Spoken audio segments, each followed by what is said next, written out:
All right, welcome everybody. This is the 10th annual virtual residency workshop. It is Thursday, June 27th, 2024. I'm your host, Henry Neiman, and I want to welcome you to our first event of the day. This is a panel beyond the intake interview, building lasting collaborations with researchers. Our moderator is Jessica Davila of the University of Oklahoma. And Jessica, I'm going to turn it over to you to introduce the panel. Hi, thank you, Henry. I'm very excited to be here. So I actually would like to give the mic to each of the panelists to introduce themselves. Just quick, brief, your name, position, and institution. And we'll go in, let's see, what I'll do is I'll start it off by calling on one person, and then you can pass it to the next person of your choosing. So let's start with Bob Freeman. Good morning, everybody. My name is Bob Freeman. Formerly at Harvard Business School. I just retired end of May. I've been doing, thank you, Italy. And Jessica, Ohio University, is that where you're from? Sorry, Oklahoma, University of Oklahoma University. Okay, all right. There's no OU, Ohio University. So where I actually have spent some time. I've been doing facilitation on and off for about 30 years. Most recently, the last 10 years as part of the ACI Ref project in 2000, oh gosh, I guess 2014, 2016, went to Harvard Business School to work with social science and business researchers, which was a wonderfully eye-opening experience. I think the use of high-end computing resources is very typical in the natural sciences and at that time biological sciences, and so now it's great to see it more in the social science and business sciences and digital humanities. I'm also very active with the Campus Research Computing Consortium, helping out with the People Network, and I'm very excited to be on the panel here today. Oh, and I get to pass it along. I'll do it. Mentally, you're right above me in the Hollywood squares, so you get to go next. Thank you. I'm Moitali Mitra, and I have been in the data and research space and recently more in infrastructure, central IT for the last 24, 25 years. I used to be at Johns Hopkins until August, and now I'm at Weill Cornell Medicine. I moved to New York. So I basically work with health data and sensitive data. That's my area of expertise internationally and nationally. So looking forward to talking to everyone today, and I'll pass it on to Marcelina. So, hi, I'm Marcelina. I'm with the Research Computing Center at Florida State University, and I'm the software team manager. I think my main focus in terms of facilitation is in part digital humanities because of the background that I have for that research. And I've been doing this for about 3 years. So, Mahmoud, you're next. Hi, everyone. My name is Mahmoud Parvizi.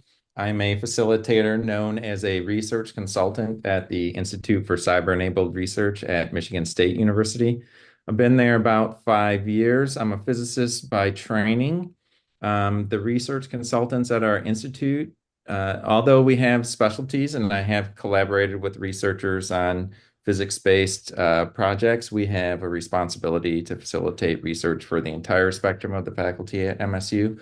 And recently, I've also been working on process design and sensitive data compliance on our HPC. So thank you for having me. I look forward to this, and I'll pass it on to Dan.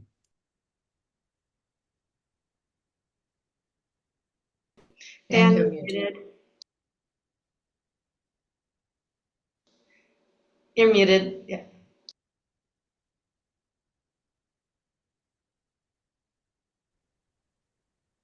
Nothing yet.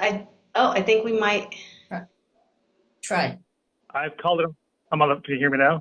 Yes. I'm on my phone for the audio, computer for the video. Maybe that was strange. Dan Voss, I'm the director of research computing at a hospital research institute in Detroit. So I work in Michigan.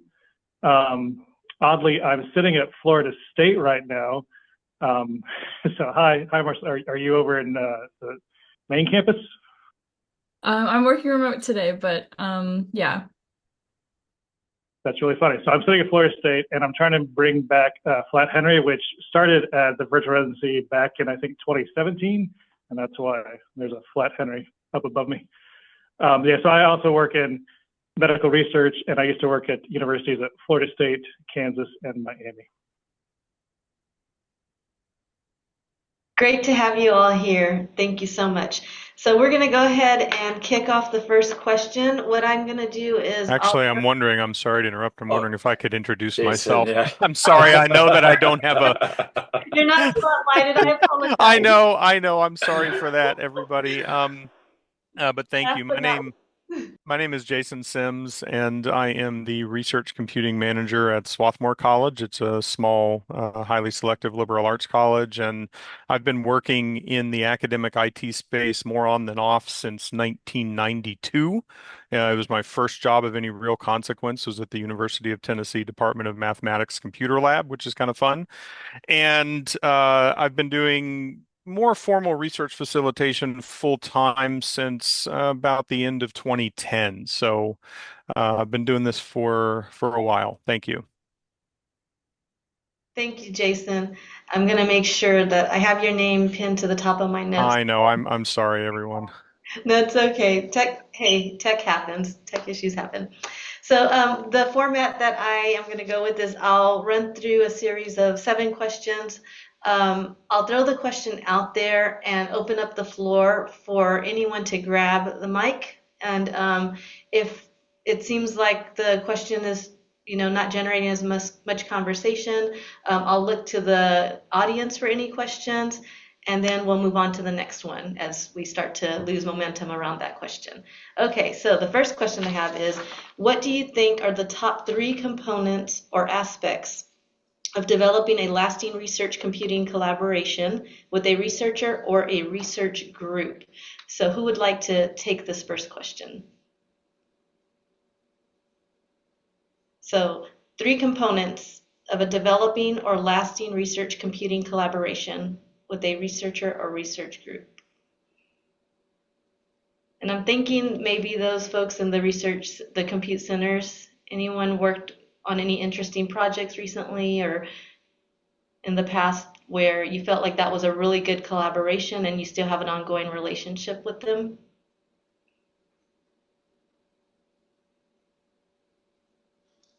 Well, maybe I can jump in here. Well, I hesitated to answer this question only because I'm not the biggest fan of like top 3 lists, right? Like, give me exactly 3 things that I should be doing here.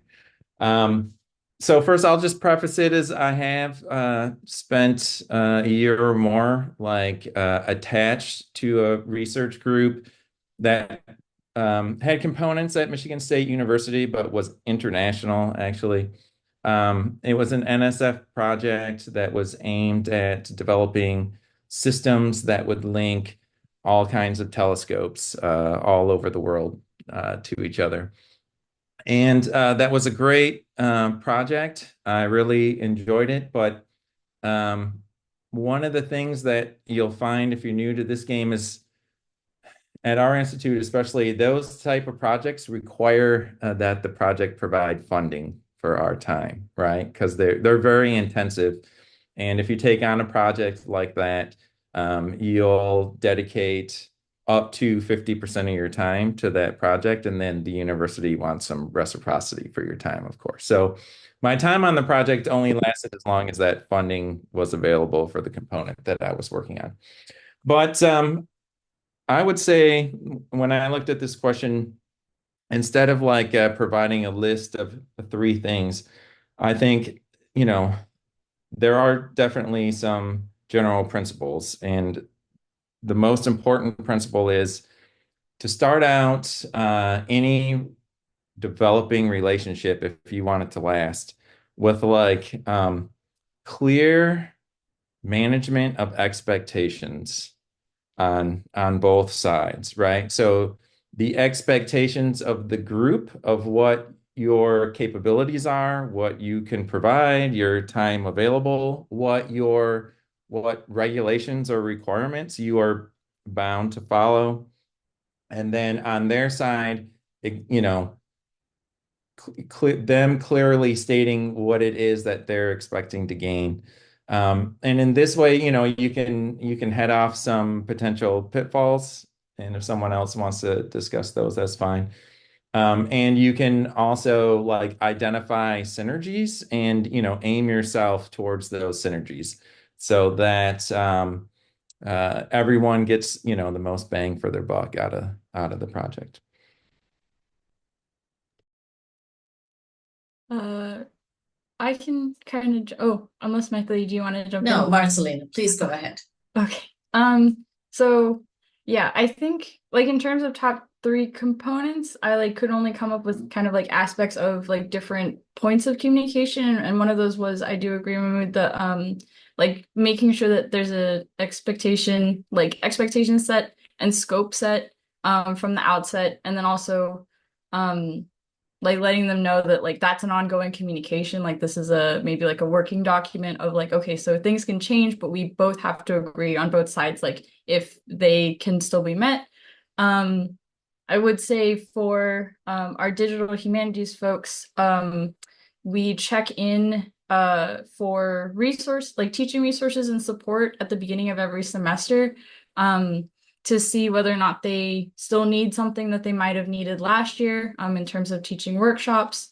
And that has kept like extensions of collaborations that we've had before, and then just like ongoing communication, and a mutual motivation, I think. Because if you're constantly checking in on a researcher and they're not responsive or they're not able to like have that communication of like, oh, this is what we need or this is what we're working on, I think it turns into some sort of like a nagging relationship as opposed to like a something that you can both reach out and say like, hey, what do you need help with? Or are there ways that we can work together on this? So yeah. Yeah, I agree with Mahmoud and Marcelina that there's expectation that has to be managed. But if we go a little deeper, I have always thought that the place where I wanted to be is trust. And trust in the sense that I am invested in whatever the researcher wants to do. As soon as they understand this, I feel that things get much easier. And yes, we might be limited by funds. Yes, we're limited. Everyone's spread thin in this field, right? But the very fact that, we listen, we want to learn what they're thinking of goes a long way. I would say from my experience, it's maybe a little different than some of the larger institutions represented here because I'm lucky that at a smaller institution, we only have 1,700 students. And so we know our researchers and we know the students who are working with those researchers very intimately. And that's lucky. I very much recognize that. And I would say that one of the best ways to ensure a lasting collaborative relationship is just simply to be curious. And what I mean by that is, it's not turned into just a transactional relationship where, what's your research? This is what we can offer. What are you going to do? Here's a service level agreement. What's your budget? Well, we can't do that. Like, be curious about what they're doing. Be genuinely invested, as others have said, and almost be curious beyond just the research. Like, if you want a lasting relationship, talk to them about their teaching. Have conversations with them at the coffee shop, take them to lunch, like join them, like just drop by Just see what they're doing. Almost purposefully have conversations that have nothing to do with the research relationship that you have. And you'll find that, as again, others have said, that helps to develop trust. It helps to develop a rapport with them. You get to know them. You get to know their students. You get to know what they're working on. You can talk about grant opportunities that are showing up that they might be interested in. It's just in all of that kind of quotidian conversation, and being genuinely and sincerely curious about what they're doing, what they're working on, what's next, how's their teaching going, are they getting papers out? Like, how can we help in that process? That's really, I think, where the magic happens to help to develop those kind of lasting relationships.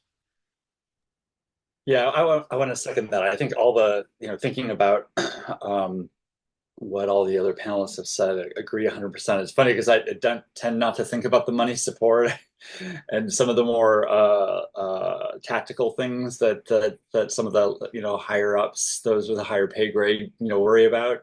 I certainly think about developing that trust. I want to second what Jason was saying there too. I think about what I've done with particular students or particular faculty members, and um, in my recent position, we really couldn't develop collaborations. There was a bit of a separation between the staff and the faculty, and we really sort of kept hands off on projects, but was able to do that at other places. And I do recall actually meeting with a postdoc or a grad student, sometimes a faculty member. And I would always put a tickler in my calendar, like a week out, a 2 week out, to actually reach out again to the individuals and maintain that contact, and to go back to them again to ask how things are going. How are you doing? Is there anything I can help you with? And I think that's developing that trust, developing that interest, and showing them that you're really invested in their success. And I think that's really drives home to them that, and also showing that you have the expertise in the area. Certainly a willingness to learn is great, but I think also having expertise in that area so they know that you can be a trusted contributing partner.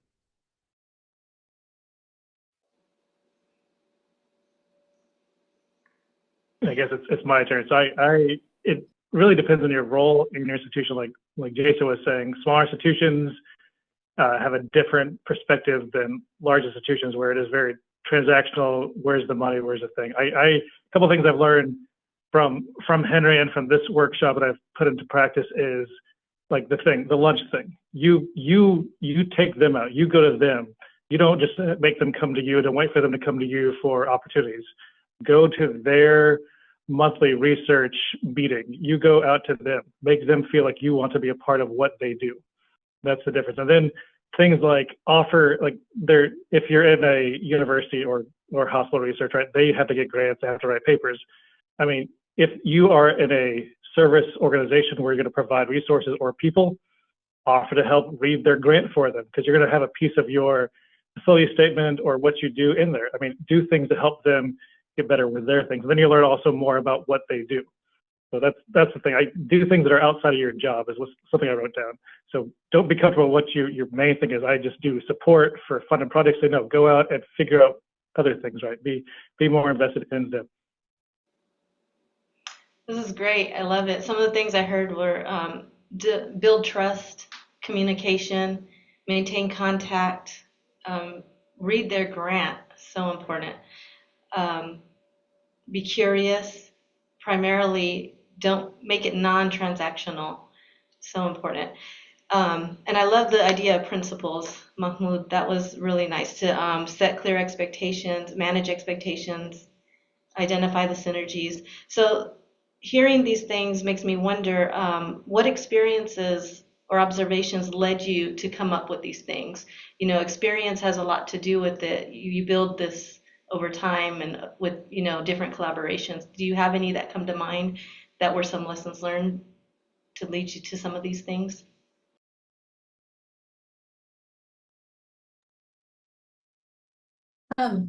Yeah. So I think that for me, it was early on in my career. I was at Hopkins for 13 years at the School of Public Health as the data lead for a research lab. So that made me very aware of knowing exactly how I want to go into this in my career. The other thing is that Johns Hopkins, there's a very strong precision medicine group, and that was very new. And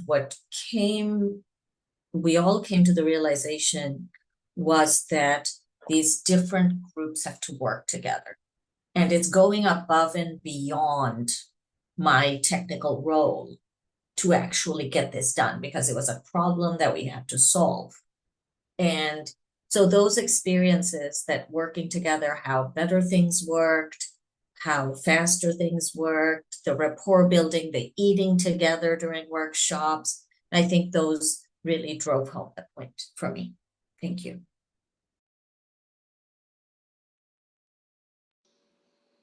Thank you. That was great. Anyone else want to contribute experiences?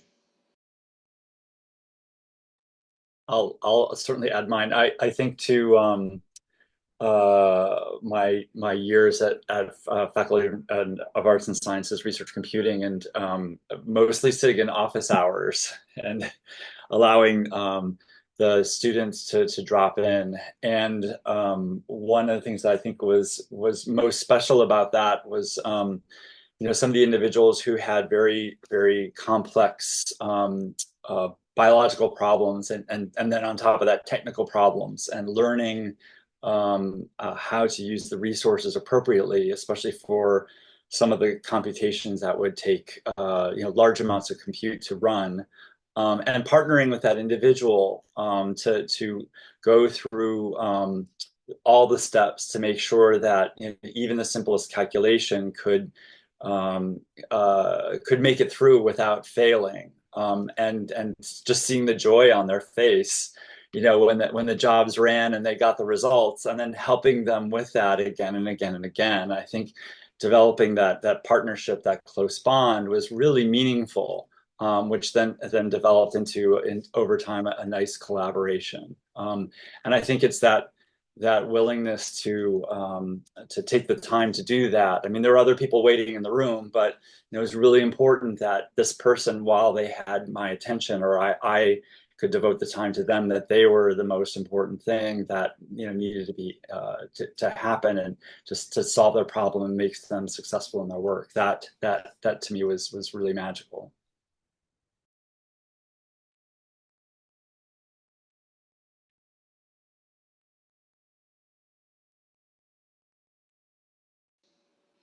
And in the chat, Dina Strong, Dina, I apologize, am I pronouncing your name right? I hope it's Dina, is echoing with the twist about free services, that folks are usually skeptical of the fine, what's the fine print around that. And so she says, emphasizing that the consultation is totally free. Thank you. I'm glad I got that right on the first try. Emphasizing that the consultation is totally free. I feel like, yeah, that's a big one right there, that you're here for them. And reinforcing Henry's free, free, free. So, okay, I'll move on to the next question, which is, it's a little bit of it's related to the past, little twist to it though. Wondering if anyone has a story about a specific researcher, no names, but who you met in an intake interview, and or otherwise early in their use of your organization's CI systems and services, but then you developed a long-lasting collaboration with them. What did you learn from that?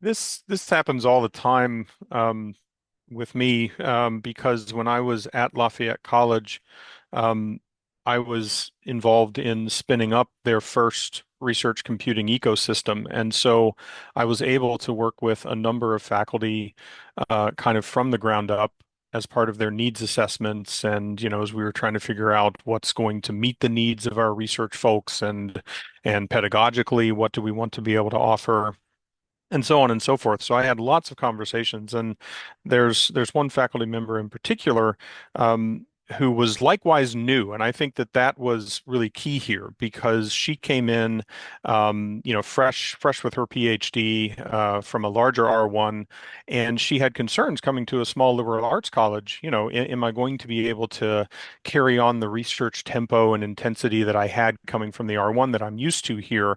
And so I was able to work very closely with her and to help her allocate startup funds that she was willing to contribute to this and to think about grants that we could go to, collaboratively. And so not only did that end up successfully because we were able to integrate a lot of her needs to ensure that we were going to meet them with the system as well as the rest of the campus, but that foundation has allowed us to continue working together over the last 7 years or so, way outside of the realm of research. So just one little anecdote that I can give. She's a computational chemist, and I was working on a completely separate student-led project looking at ancient coins that we had in our college's special collection and archives, and we needed some equipment to do some analyses on those coins. And I was, again, just having a conversation with her about this. This is part of this having conversations about things that are almost entirely unrelated. And she volunteered the use of her lab equipment, for instance, to help the students do these analyses, which, therefore contributed to our ability to put on an exhibit in the library that lasted for several months to kind of showcase the student work and to highlight these, coins from the collection. So, this collaboration, despite being at Swarthmore now, does continue. And so, that's just one example of how coming in with someone both really new in our tenure at Lafayette really laid a good foundation to a ongoing and enduring relationship.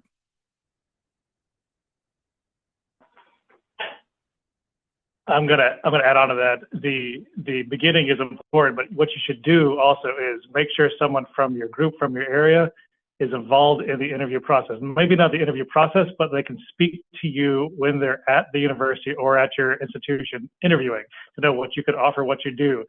That's the biggest thing because they know two things: what you can offer if you need, like Jason said, a startup cost for your resources that it bakes it in, and then you are already connected before they get there as a person that they can see as a collaborator, user, or your service. Right? That's perfect.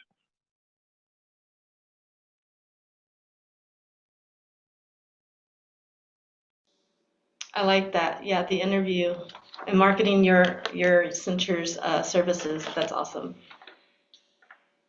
So if Yeah, there, I was gonna say I'll second that too. I think that's a really important. A lot of times, incoming faculty, well, it depends on where they're coming from. Sometimes they're graduate students going directly into faculty positions. Sometimes they're postdocs, and um, helping them actually think outside of the box about what the possibilities are is really important as they make that transition.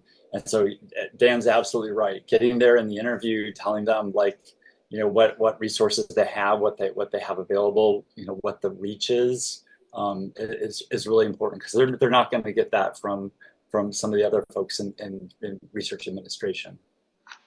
yeah.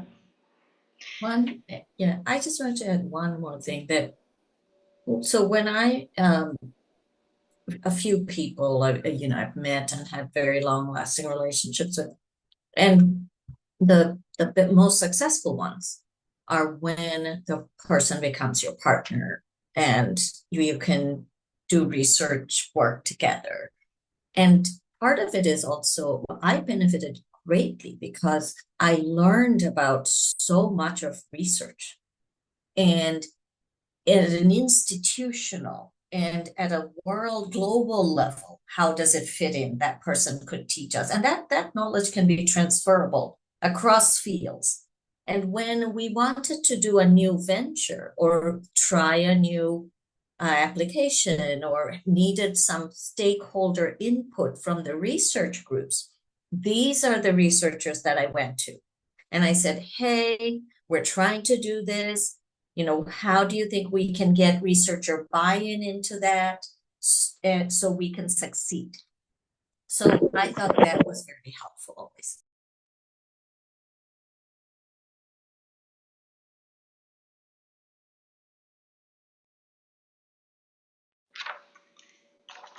These are great experiences. Thank you for sharing. So, thinking about the importance of developing these long-lasting collaborations, how do you think they're affected by the fact that most of our users are students and postdocs who are only around for a limited time before moving on? How does that affect you, your services, and this work that you do to develop these long-lasting relationships? Well, I think that having the lasting collaboration with like the faculty member means that like for incoming graduate students and postdocs, they now have a point of reference to be like, okay, so if you have questions about this, like they'll walk you through the process. Um, and I think having that like good grace already to be like, this is your resource that you can use, especially if you're new at a university, is helpful. And I think that we've had students as they've left the university like come back and ask like, oh, I have some data on there. Is it possible to transfer that to my new university? And then we can kind of help them in that transition stage as well. So I think that just kind of opens up for maybe more external collaborations and that I guess to good graces of like this is a resource. I read this question with interest because at a small liberal arts college, that's a very different landscape for us, right? Like we don't have graduate students, you know.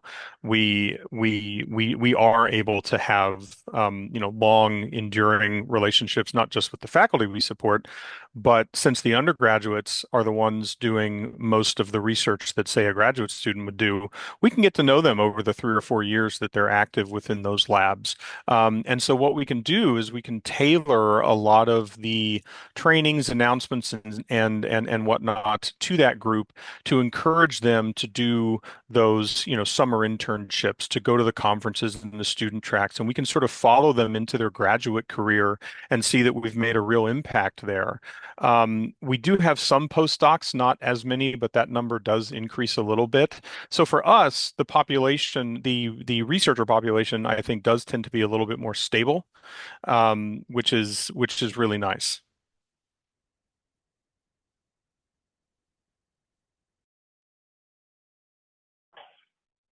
I'll add the postdocs and students and grad students are the history of the lab, which means they pass on to the next person if you are good or not at what you do to help the lab. So remember, treat every level as someone who's going to make the next person know if you're good with their lab. The other thing is, you're really good when the students or postdocs call you at their next job asking about what do I need to do at this place, how to get the resources you have. That means you've succeeded.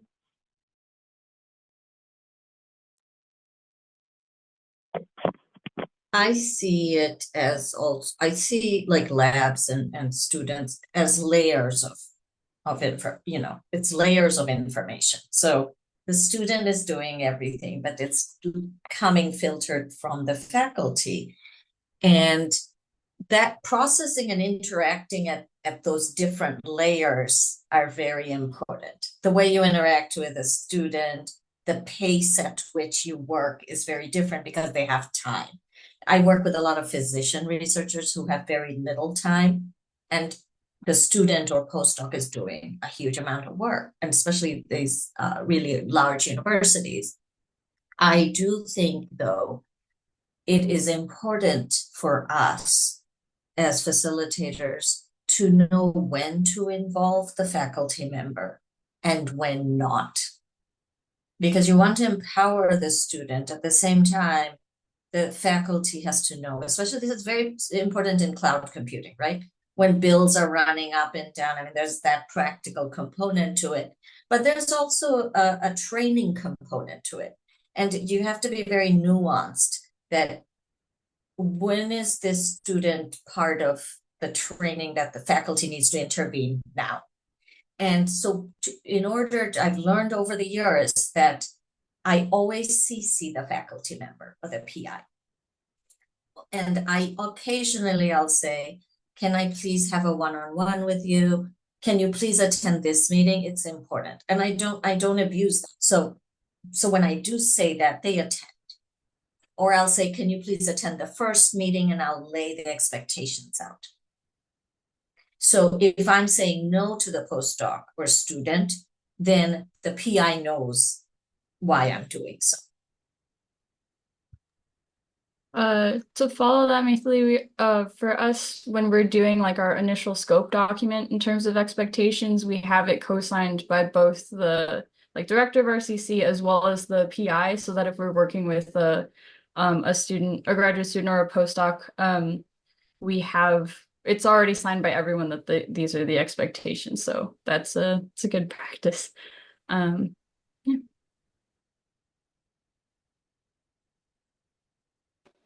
We have a question in the chat. For researcher relationships that are more short term, how do you prepare them to take their research to their next institution? Oh, go ahead, Maithili. Oh, I mean, so depends on, okay, so it depends on the type of data. I'm not going to go, whoever wrote that, if you ever have really detailed information, please reach out about the governance and how to do that. At a very technical level, you have to engage very early on. We just onboarded 3 researchers at Weill Cornell, and they had to do not only data transfer, but they're bringing in materials as well. And just taking it as a project, involving the right stakeholders, and having regular check-ins and very cadenced is very important.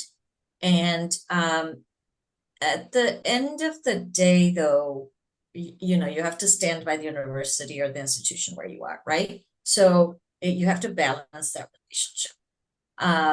Things can get very fuzzy very quickly sometimes. So, and researchers always understand. They're very smart that way. So they know what what gray areas are and what's black and white. So fall back on that, trust them to have that sense. And like you're not telling them anything new. Also at a technical level, you want to know that the data use agreements are in place for both organizations, involve governance, policy, and privacy office, and so on.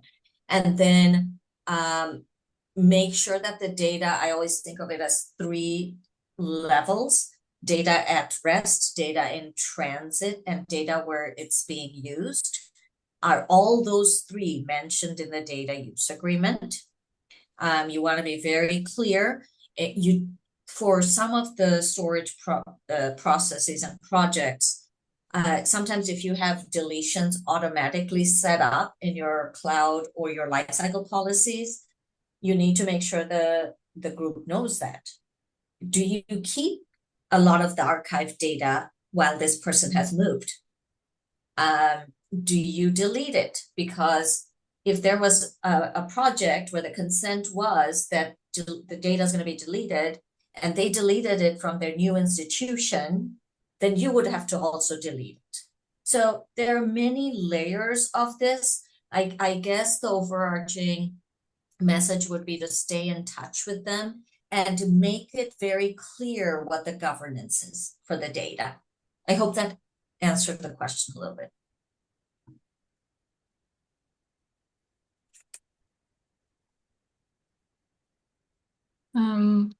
Okay. Yeah. Well, good. I'm back. Then yeah, because I think our team doesn't handle as like intense data policies for majority of the data that we do transfer over. So it is mostly making sure that they know the data transfer processes, and then potentially when they are moving over, that can open a conversation of like, here's all the information that was really useful when you started here, and that might be useful to know for the next institution that you go to when you're talking about those like exploring the different resources that you have there. I will add that Dina's making great points in chat about that documentation is another benefit of having students and postdocs as our main, I guess, like users utilizing it. And yeah, go ahead.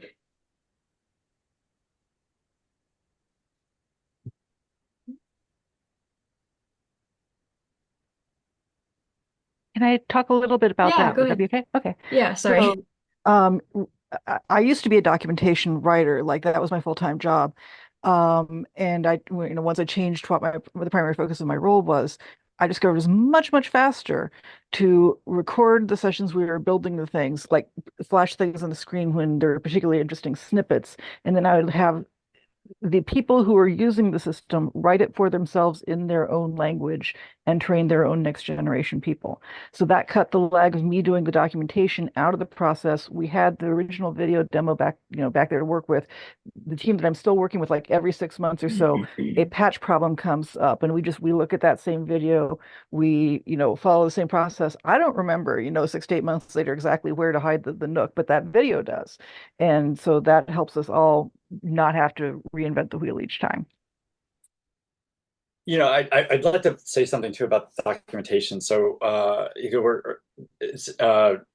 I'm listening to Jason a lot because of the fact that he doesn't have graduate students at his school, and we actually don't have undergraduates that we work with. And in fact, the population that we work with beyond the faculty is very small. We have 180 research or faculty. A small number of them, probably about half of them use our services. We have about 120 total doctoral students, and I think probably around 60 research associates that work with the faculty. And many of them bring in a number of either undergraduates or individuals as sort of guest users. We classify as guest users, so they end up being essentially a research associate. So it's very small potatoes, if you will, for research groups. It's a faculty member and one or two additional persons. What we found, we've been having a very difficult time over the last couple of years, and I can't really say if it was COVID per se or generational changes with um, people not really reading documentation, not really attending training classes, that the traditional routes of instruction seem to have gone out the window. And we have not necessarily found the sweet spot yet, but I think we started moving towards multiple modes of communication and learning, especially just in time. So we used to have a lot of documentation that was monolithic. We sort of threw that out into the user guide, which was very watered down, and we realized that people didn't have enough information, so we had to go back and fill stuff in. We started doing small videos, started doing short trainings, really mixing it up because of the fact that there was high turnover or a lot of turnover. And people would come to us with questions which were clearly documented, but it's like, what are you doing? So I think, the question around documentation and how you communicate your resources and do training, is very much a work in progress and changing. Oops, sorry. I would like to add something to that. That's okay, Bob. And I'll second this, and I think it's probably more of an issue for us. I mean, we're a much larger institution. We have thousands of users on the system at any given time, but we have for some time been seeing exactly that. My personal terminology for it is changing modality. And so we have a virtual help desk, we have a help ticket system. Prior to COVID, we had in-office, in-person office hours. That was a huge thing. We went to institute it a little while ago and nobody showed up. And we also offer asynchronous video tutorials. We have a huge website with hundreds of pages of detailed documentation. We have in-person workshops that I personally coordinate, develop, train, deliver. I would have to cut off the registration at like 30 folks per session because we just didn't have enough people to help hands-on 30.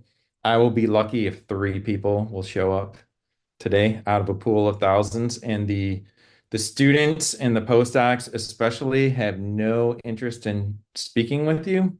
They just want, hey, I have this problem exactly right now. Fix it for me, please. And usually the response was like, well, here's how you can, learn. Here's the documentation. I'm like, no interest. Please just resolve this issue for me immediately. And we'll have an even stranger issue where, well, you might get a help ticket in and I will lay out like line by line, this is exactly what you need to do.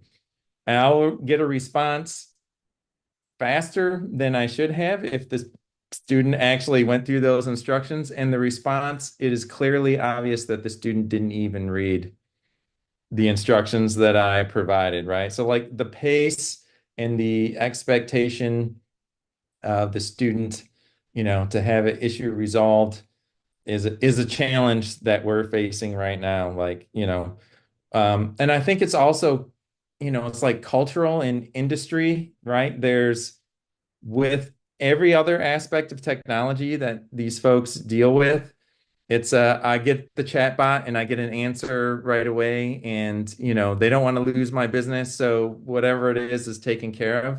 And they have a hard time delineating, when they come over to the research side. We have a very strong philosophy that, yes, we're here to facilitate your research.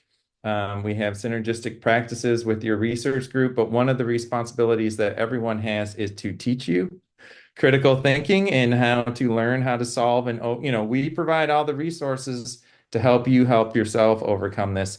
And it's more recently become a challenge that the users are not interested in that, right? They just want an immediate resolution to whatever issue that they're facing. Yeah, I just want to second that too. That I think that, I've even found that people are using ChatGPT and some of these to just get an answer and they have no idea what they're doing and, whether it's the right answer or not. And so it's a significant support challenge. I think going back to the collaborations and the relationships, I mean, this is one of the things where I've actually gone back to either faculty members or even some of the, if you will, the hiring staff, and just saying, I'm seeing this trend, and I think this is a significant problem. I know you're trying to hire people with the appropriate skills, but I think that there is additional work that needs to be done to vet the candidates to ensure that they really understand what is happening and what is going on, or they show a willingness to learn in order to be, as Mahmoud said, critical thinkers. Because anybody can interrogate ChatGPT and try things out and throw it against the wall, but when it comes back to it, it's a significant burden on the support staff to be able to handle these problems, and we don't have unlimited capacity for this.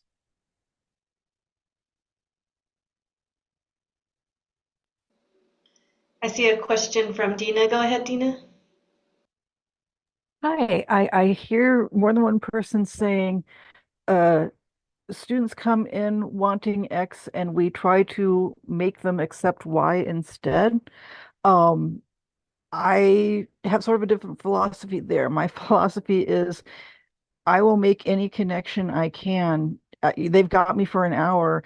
If they want me to work beside them on building a prototype in that hour, I will do it. I tr I so both usability and accessibility and research support for me kind of condensed down into find out what the person wants and then try to give it to them.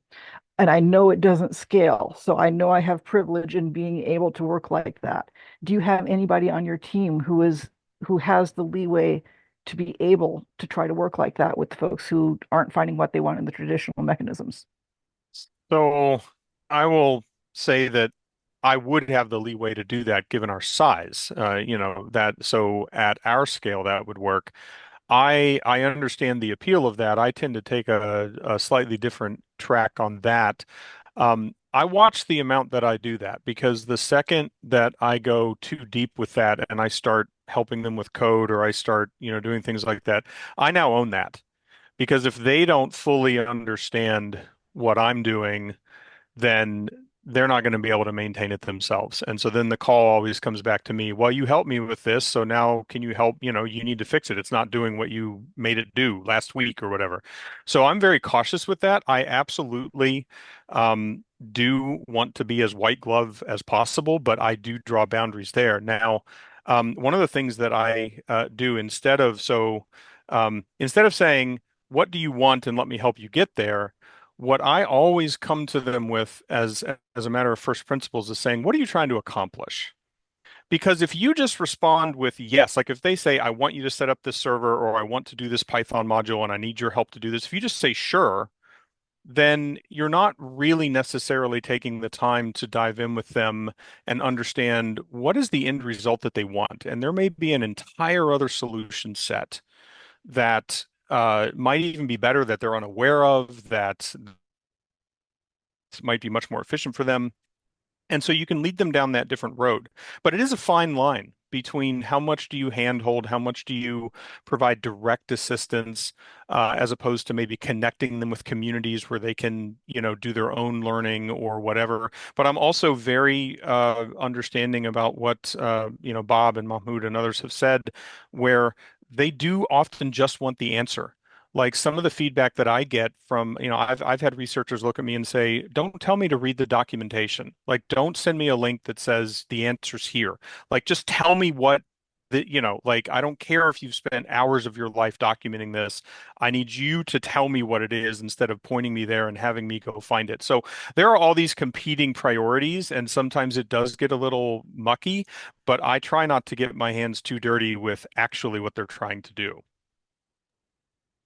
I agree, to some degree. So I also see, Dana, what you're saying, that because my instinct when I talk to a researcher is and probably that's why I've been in this field for so long and I enjoy it, that yes, I'll give this to you and make you happy. But I think that that's where a lot of soft skills come into play for me. That I have to show that, yes, I'm going to give this, whatever the solution want. I'll say even things like, I will give that to you, but let me just tell you this is what we have. And it's easier for me, being honest, like it's easier for me if I can have 10 people use this.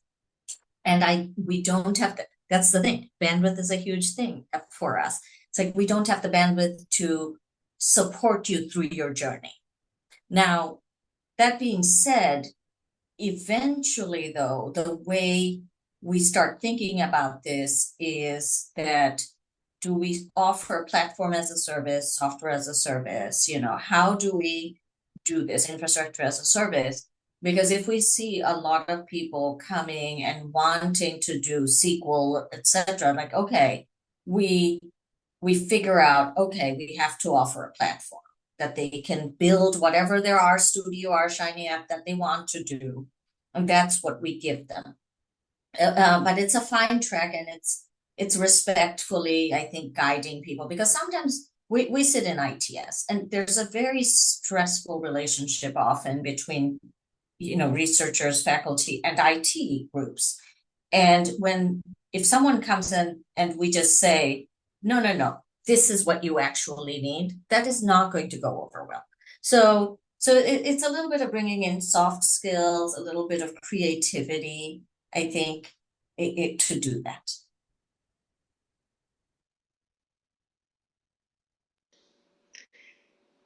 Marcelina, did you want to say something?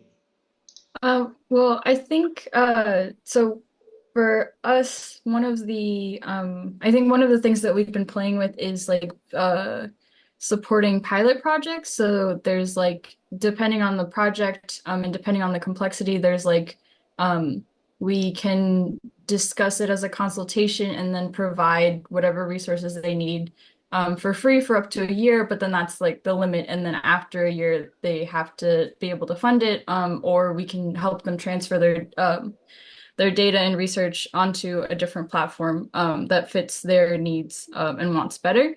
And I think that maybe is another one of those like guardrails of like this is what we're able to provide, and we can kind of do that in the free form sense, but also we have limited capacity, so we can't provide this for the entirety of your journey. But this is like what that will ultimately end up costing. If that's what you're looking at, then we can work with them to apply for grants and for like extended funding like that. But I think that maybe at least for us, that's a way we're balancing all of those different aspects of like extending the collaboration, but also like trying to balance resources. Mhm. But yeah, that's So thinking about I just want to add one more question to this topic of specifically our more transient users, the students who will be here for a short period of time. You may see them once and they're never back again, or maybe you'll see them twice or they're embedded in a project. Do any of you have any stories to tell or experiences where there was a student who maybe it started out as I just need this one answer, but then your services, drew them back. They came back for additional help on other, maybe the same project or other projects. Was there ever a surprising relationship like that that came out of one of those? And I saw you nod your head, Matahili. Do you have a story? Oh, well, yeah, and well, I was well, a couple of ways. One is when they want something and you give it to them, they're like, I don't really know how to use this. Please help me. That's one example, right? It's like the people who, I mean, this is very true when a new student who is having a hard time with maybe the resources on their laptop or their machines and they need to go into a cluster and then you need to help them with code development, etc., or code optimization. That's one, one example I find. The other, I think, is just finding value in our experience and how we connect them with other groups in the school. Because when we sit in the institution, right? Because we sit with lots of information about a lot of groups. So a lot of times students will come to me and say, oh, hey, please help me get to this person. How should I approach them? And so that's very helpful to them. So you're a connector of sorts. And do you find that students or faculty view you as that connector and they come to you for other referrals to other collaborators? Yes, so not so much to other collaborators. We're very sensitive about intellectual property. So I think in my career, I learned very early on, like I never share one question with another. Skill wise, yes, sometimes I will say, oh, that person has this skill and go to them. But generally researchers will come to me, not so much right now at Weill, because I just started here, right? But at Johns Hopkins, they would come to me and say, hey, I need this and this part of language. Where do I go for my grant proposal? I need to somewhat maybe they have a federal grant and they need a security assessment. They're going to say, Moitali, come and please tell me. So then I'll find who the security officer is and connect them. So yeah, that was a huge part of value I felt like, people like me could bring.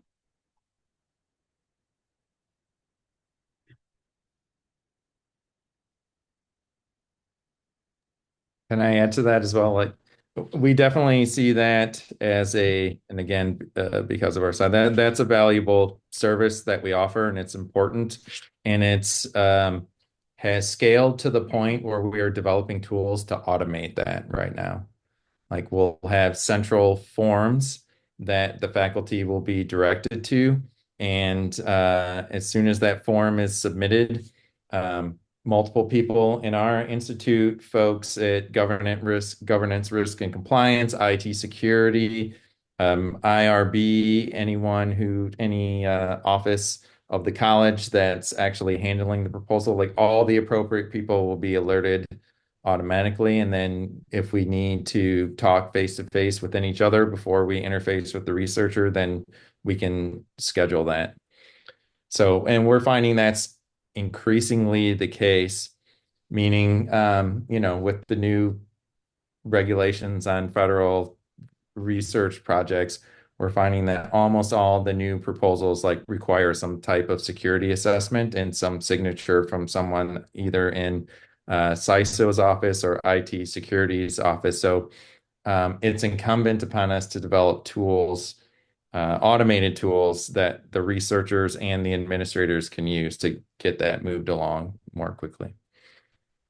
I'd like to add something to what Mahmoud is saying there because it made me think about something that my boss had reminded me about at times. We had a big shift with the change in leadership in our RC center, and this goes in line with the theme of this session on developing collaborations. I think I have to remind myself at times that and to go along with it, immediately is saying is, there's a lot now going on around compliance and data compliance and research compliance.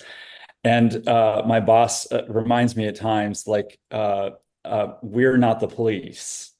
And that's a really important statement to keep in mind because we can certainly say, sorry, we can't release these resources to you until the documentation is in line or until all the things are in line.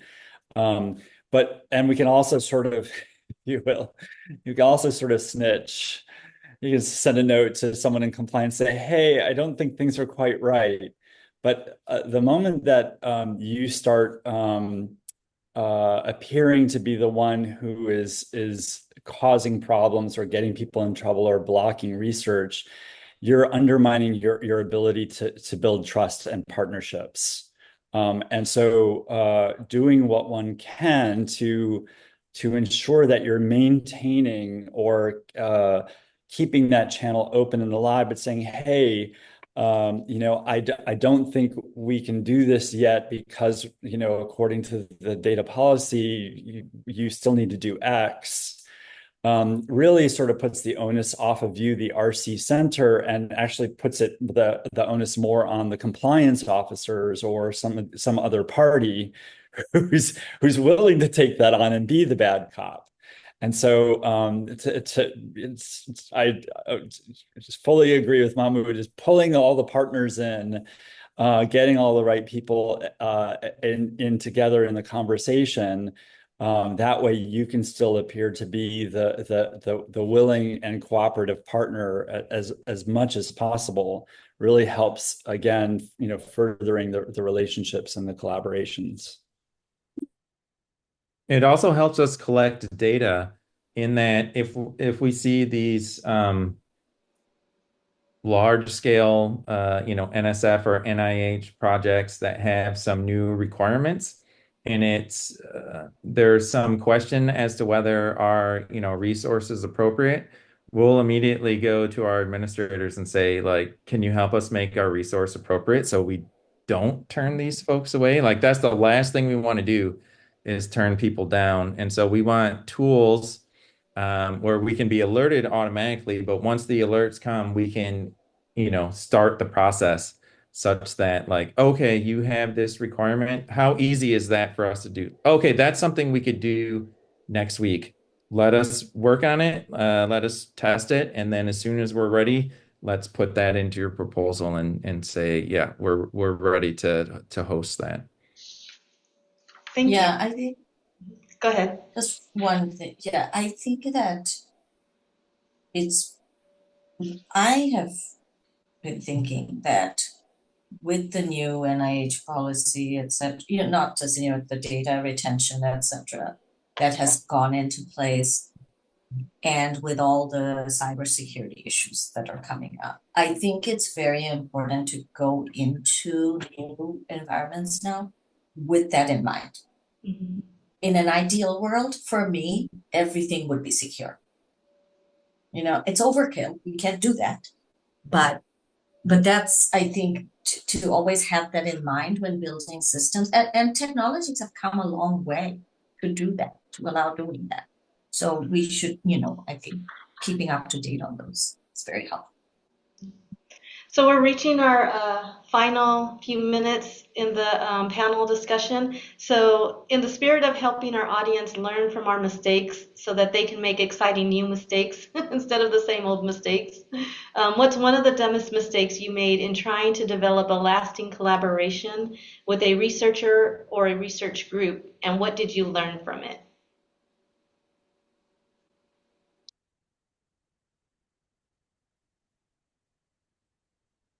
Do you want to go or should I? Go ahead. You can go first, Marcelina. Yeah, so I guess I feel like with the least amount of experience in this group, it's been so great to be a part of this panel and to know that there's so many like things that I have yet to learn. But I think early on when I had started, we had gotten a business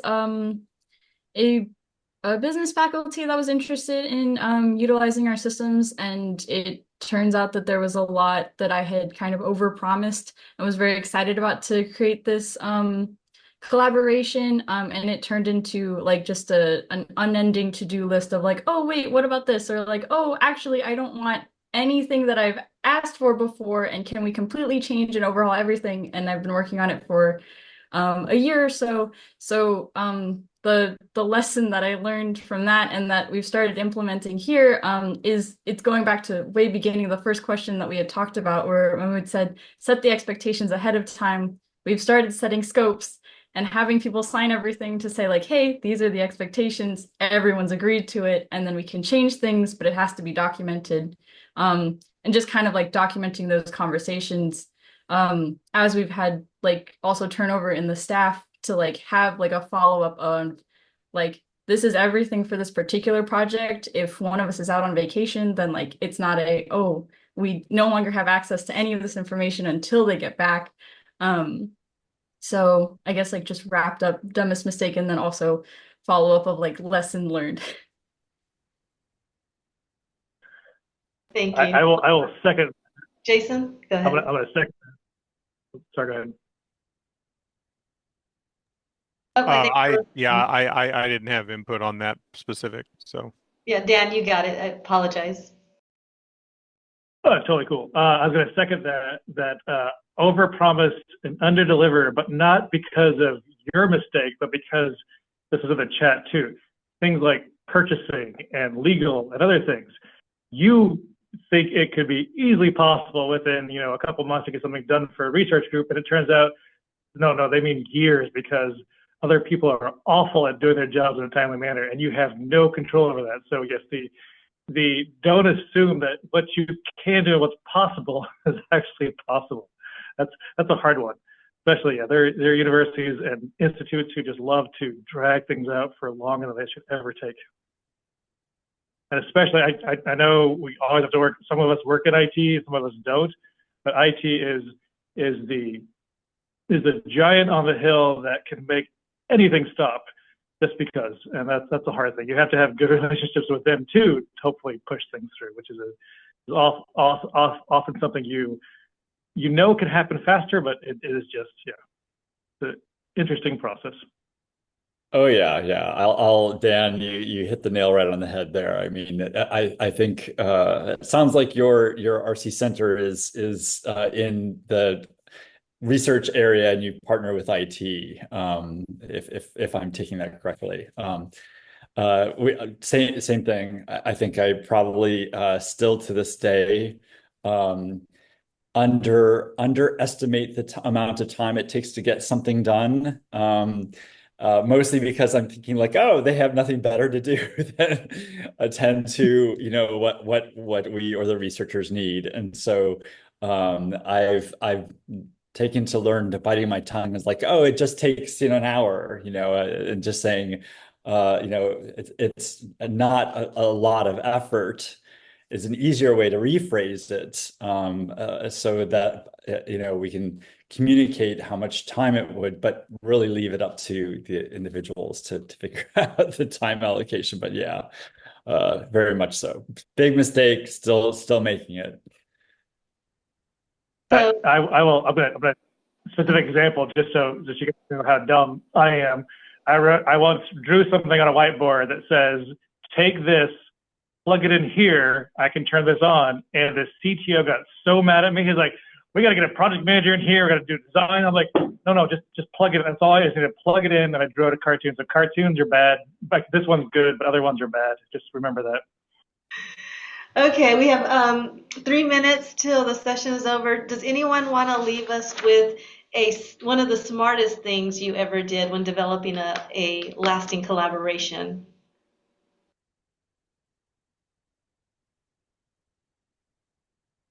So one practice that we've kind of come on is anytime that we're especially so we have a program where researchers can purchase any number of nodes. So we will have an allocation. We'll let research purchase their nodes. We maintain them, and then they get priority to access through the scheduler.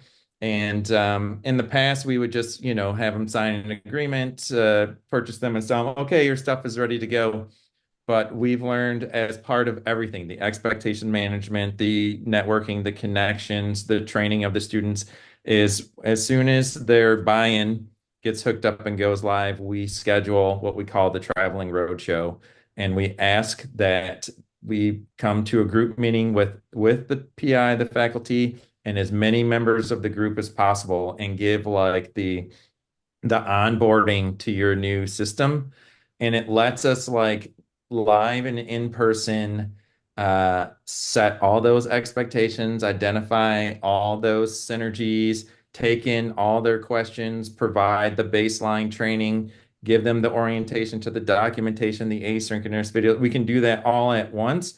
And then also everyone got the unified message, so you won't get like, senior postdoc telling you, well, I thought you were supposed to be doing this, and grad student saying, can you do this for me? And PI saying like, I thought our agreement was X, right? So everyone's together as much as possible. Everyone's on the same page, and it just makes things, you're still going to have hiccups and challenges and successes moving forward, but things are much more cohesive. We learned if we start with that approach.